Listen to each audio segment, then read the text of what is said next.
Designed to go fast.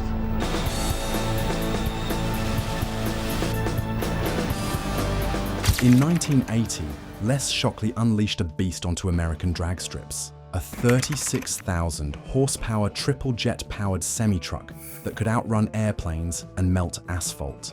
This is his story. Before we get started, make sure you are subscribed and share what's your favorite dragster.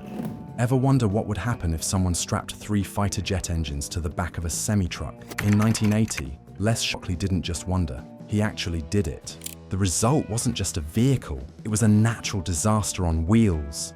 A legend that would reshape what Americans thought possible on 4, scratch that, 6 wheels. To understand how we got to 36,000 horsepower of pure jet-fueled insanity, we need to understand Les Shockley himself, because this wasn't some corporation's idea. This wasn't a team of engineers with unlimited budgets. This was one man with a vision that most people would call certifiably crazy.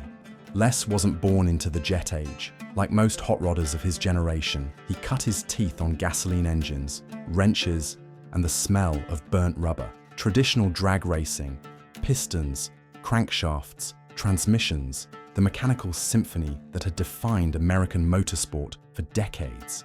But something changed when Les witnessed his first jet car run.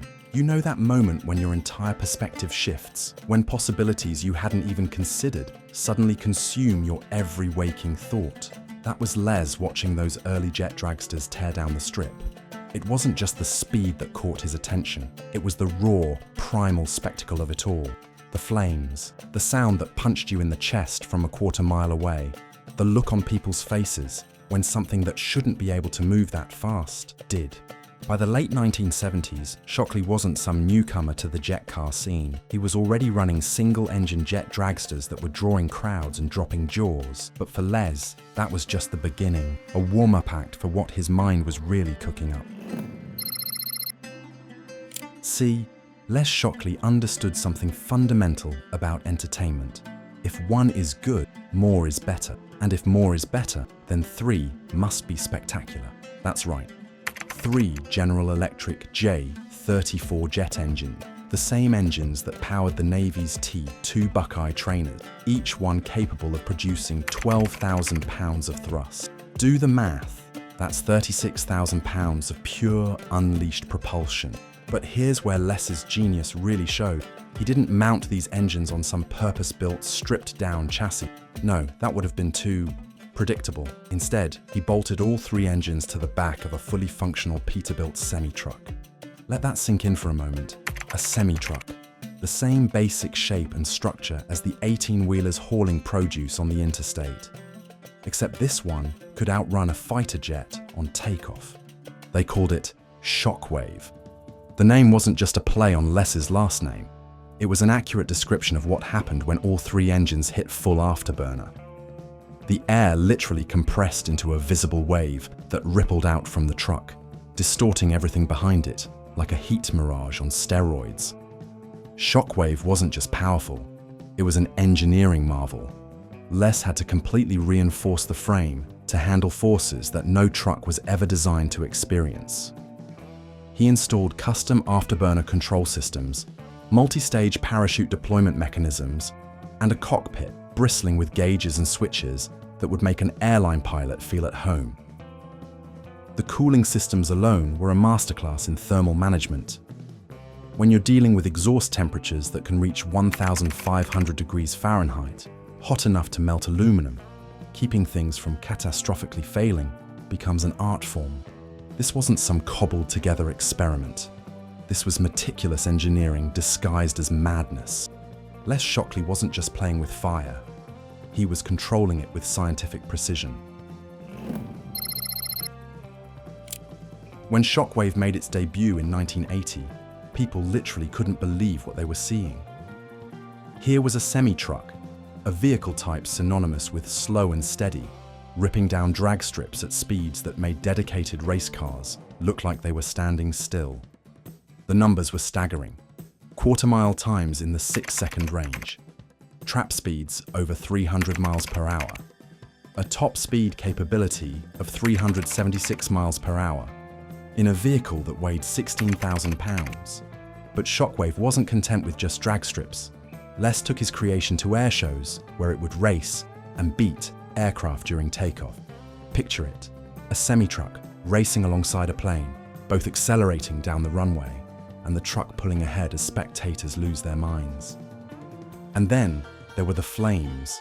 Oh, the flames. When Les hit the afterburners, Shockwave didn't just go faster, it erupted. 30-foot plumes of blue-orange fire shooting from each engine, turning night into day and day into something from another dimension. The sound defied description. It wasn't just loud, it was physical. It hit you in the chest like a medicine ball thrown by a strongman. It rattled fillings, set off car alarms, and made babies cry a half-mile away.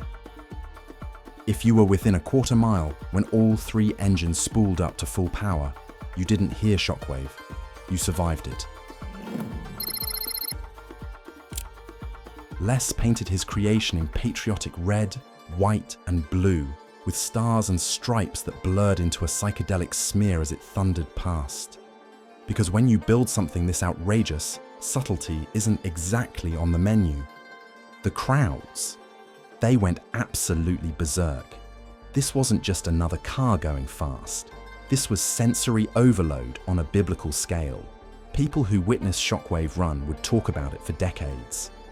"You had to be there" became the common refrain, because no description, no video, no audio recording could capture what it felt like to have your entire body vibrating from the sheer force of Shockley's creation. But Les didn't stop there. Because when you've already built the most outrageous vehicle on the planet, what do you do for an encore? You build another one. Super Shockwave joined the original, doubling the Shockley firepower at events across the country. And then came the jet-powered funny cars and other jet-powered vehicles in various configurations. If it could be fitted with jet engines, Les Shockley had probably already sketched it out on a napkin during lunch. What made Shockwave special wasn't just its raw statistics, impressive as they were. It was the fact that Les Shockley had fundamentally understood that motorsport isn't just about competition. It's about entertainment. About creating moments that sear themselves into the memory of everyone present. When Shockwave showed up, it wasn't just another entry on the event program. It was the main event. The grand finale that sent everyone home with ringing ears and permagrins. Les Shockley passed away in 1995, but his legacy continued to roar down drag strips and airfields. The Darnell family took over the operation of Shockwave, keeping Les's vision alive for new generations to experience. Think about the audacity of what Les created. In an era before computer-aided design, before simulation software could predict aerodynamic forces or structural stress points, he built something that pushed boundaries in every conceivable way. And he did it not in some corporate R&D facility with unlimited resources, but in workshops with tools, talent, and an unshakable vision of what could be possible. That's the real story here. Not just the 36,000 horsepower, not just the 300+ mile-per-hour speeds, not even the spectacle of a semi-truck outrunning airplanes. The real story is about American ingenuity at its purest.